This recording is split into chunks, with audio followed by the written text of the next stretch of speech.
السلام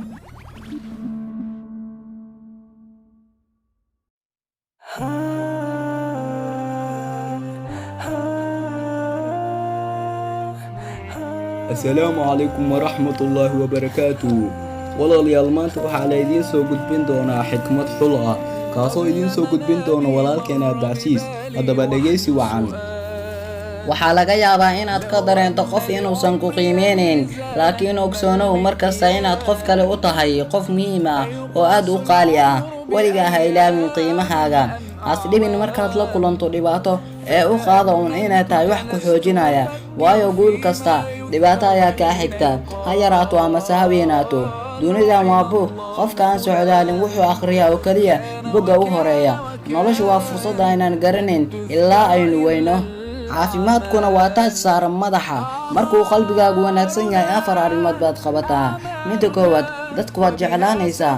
midda labaad, dadku waad caawinaysaa. midda saddexaad, dadku waad aaminaysaa. midda afaraad, dadka deeqsi ayaad u noqonaysaa. iska jir isla weynida, tusna dadka inaad tahay iyagoo kale heerka aad doontayba gaare. waayo rabbigeena subxaanahu wa tacaala ma eego qofka isla weyn maalinta qiyaamaha. hami adduunyo waa mugdiga qalbigaaga, hami aakhirna waa nuurka qalbigaaga.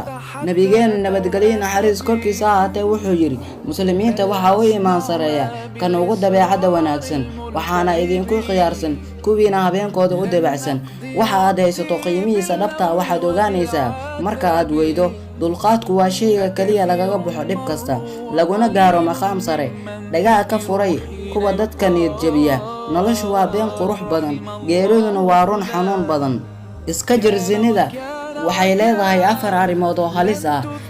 midda koowaad, iftiinka wejiga ayay qaadaa. midda labaad, risqiga way goysaa. midda saddexaad, ilaahayna wuu ku caroodaa. midda afaraad, naarna waa lagu galaa. badbaado qofkii doonayow, qashaada dareen ku beer, yacni laabtaada dareen ku beer, dareenkuna samaan ku beer, indhuhuna dib u soo islaami.